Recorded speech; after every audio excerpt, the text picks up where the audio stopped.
Hi, I'm Kelly, and not only am I a parent, but I'm also a teacher. I am here to talk to you about Bring Your Own Technology.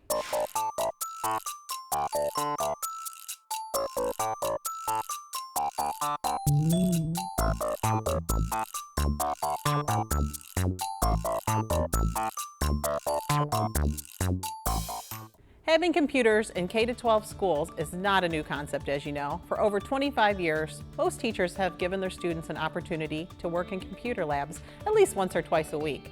And some classrooms even have mobile technology labs to use for work during class. But now, a new trend is emerging. A trend where every student uses a laptop or tablet device like an iPad whenever they need it. And they use the same device during the school day and at home. When the district provides a laptop, or in the younger grades a tablet like an iPad, for every student, it's usually called one-to-one computing, and it works. But a surprising fact has emerged. Simply putting technology in every student's hand does not do much to help learning.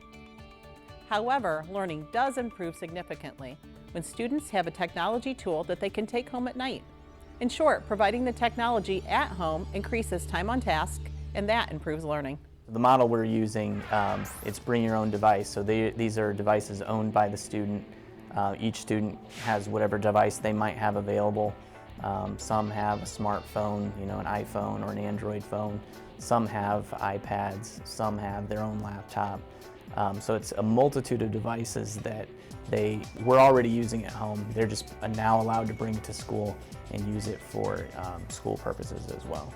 I think if she uses the same device at school that she uses at home, she's going to know where everything is. If she has documents put in her own folders, she knows the placement of the icon on the desktop as to where, it's going to be faster for her at her fingertips to find the information. If she has a calculator on her phone, she's going to be used to using that versus maybe something that we might have on a different device or something that they would have at school. When a student is familiar with their own iPad, let's say, or their own netbook or whatever they're using at home, they're going to feel a lot more comfortable using that at school at the same time because it's just a comfort level. They don't have to worry about learning two different devices, and therefore I think they can be a lot more productive in a timely fashion when they're able to use their own device. In fact, a recent article by the Harvard Business Review shows that gains of 1 to 2 letter grades are common when students use computers at home and at school. The process begins by making sure students and teachers understand how to use the technology tools. All right, if you would like to, go ahead. You may bring out your cell phone, iPad, or laptop. Check the agenda on Edmodo today. Go ahead and you can use your devices if you'd like to access those. And then we're also going to be going over the problems from yesterday. So locate those problems and we'll get started on that in just a minute. We're going to have groups sign up front. So once you've looked at the agenda and checked out the objectives, you can go ahead and go up front and sign up for today's problems. But research shows the real value comes from more time on task, and that happens when the device goes home. Let's take a look at what homework we have for tonight, Eddie. Okay, Mom. Here's a list of assignments on our school's new management system. Okay, so did the teacher give you any tips on how to complete your homework? Yeah, if you click here, she tells us which pages to read.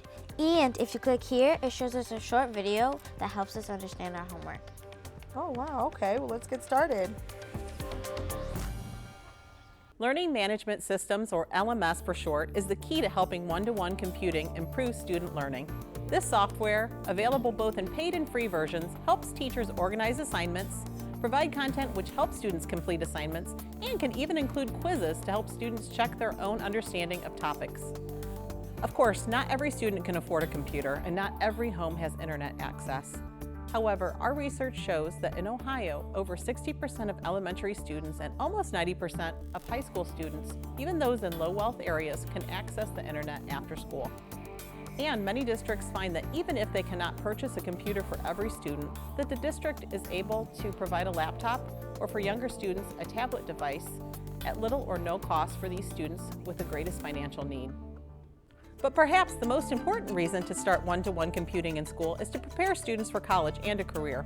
We know that college students do better when they come to campus with good skills using word processing, online research, and are familiar with how professors use the university's learning management systems to post homework and other online content. As a teacher, I know that when I put homework and content online, students complete that homework and learning improves. Even more importantly though, I know that we're preparing students with skills that will help them for a lifetime. For more information and a comprehensive guide to implementing one-to-one in the K-12 classroom, search for the internet keywords WBGU Multimedia. Thanks for watching.